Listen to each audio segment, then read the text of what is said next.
The lawyer's office was heavy with silence. The air smelled faintly of old books and polished wood, but underneath it all, there was a tension so sharp you could almost feel it cut across your skin. My sister and I sat on opposite sides of the table, our eyes darting between the lawyer and the sealed envelope in his hand. This wasn't just about inheritance. This wasn't about money. This was about my father, a man who had loved us fiercely, but who had carried a secret to his grave. When the lawyer finally opened his mouth, his voice trembled with a gravity that made my heart pound. He read out Dad's final wishes. The estate was to be divided, but before anything else, there was one condition. A DNA test. Not for me. For my sister. I froze. My sister's face went pale. She let out a nervous laugh, the kind you make when you don't know how else to react. But there was no humor here. Dad had written it himself. Before she could inherit, she had to take the test. And if the results didn't match, she wasn't his biological daughter. The room spun for a moment. Why would Dad do this? Why would he wait until after his death to force us into something so cruel, so revealing? My mind was a storm of disbelief, fear, and a strange, creeping anger. We agreed to the test. Days later, the results arrived, sealed in another envelope. I can still remember the way the paper trembled in my sister's hands as she opened it.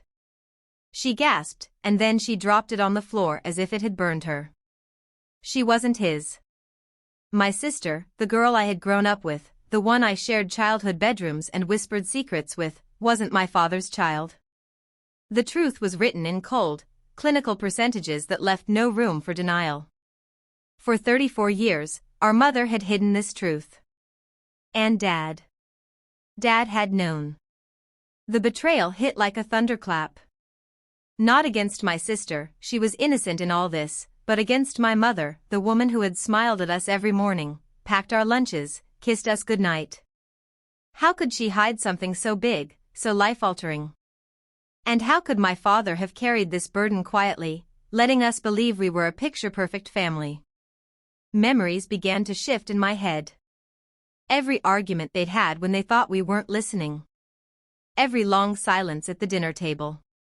The way Dad sometimes looked at my sister, not with less love, never that, but with a certain heaviness in his eyes. He knew. He must have known for years. When I confronted Mom, her face crumbled. She didn't deny it. Tears spilled down her cheeks as she whispered that it was a mistake, something that happened decades ago, when she felt alone and disconnected from Dad. She thought no one would ever find out. She thought it didn't matter because Dad had chosen to raise my sister as his own. But it mattered. It mattered now more than ever. My sister's world shattered. She felt like a stranger in her own skin, questioning her very identity. Who was her real father? Where was he? And why had Mom never told her the truth? Nights were filled with her sobs behind closed doors, muffled but agonizing. I wanted to comfort her, but how could I? I was just as broken, torn between the love I still had for my mom and the betrayal that gnawed at me. Weeks passed, but the wound only deepened. My sister decided she needed answers. She dug through old photos, letters, and even confronted relatives. Slowly, pieces of the past began to emerge. There was a man, someone Mom had known before marriage. A family friend who had vanished from our lives abruptly. Could he be the one? Every revelation twisted the knife deeper. The family I thought I knew was unraveling. Dad had carried this pain with grace, never once turning his back on my sister. He raised her as his own, loved her without hesitation, and protected her secret even in his final act. But he also made sure the truth came out, not to destroy us, but perhaps to free us. The climax of this painful journey came when Mom finally admitted the full story. The man was indeed my sister's biological father.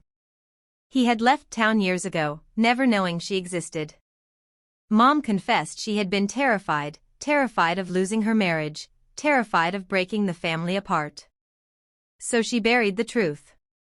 And for 34 years, she lived with that silence. Hearing it was like standing at the edge of a cliff. I didn't know whether to scream, cry, or collapse. My sister, however, surprised us all. She stood tall, tears glistening in her eyes, and said she wasn't ashamed of who she was. Dad may not have been her biological father, but he was her real dad in every way that mattered. Blood was just blood. Love was what raised her, shaped her, made her who she was. In that moment, I saw strength I had never seen in her before. She wasn't broken. She was reborn. The resolution wasn't easy. Trust with Mom was fractured, perhaps beyond repair. But in the ashes of the truth, my sister and I forged something stronger. We understood the depth of Dad's love, his quiet sacrifice, and his choice to protect us even when it hurt him. That truth became our anchor. So here's the lesson that echoed in me long after: family is not always about DNA. It's about the people who choose to stand by you, who carry you through the storms, who love you unconditionally even when the truth is complicated. Dad may have demanded the test, but he also gave us a final gift: the clarity to see love for what it truly is. If this story touched you, remember, share it with someone who might need this reminder. Don't forget to like, comment, and subscribe, because stories like this deserve to be heard, and maybe, just maybe, they can heal someone else's hidden wounds.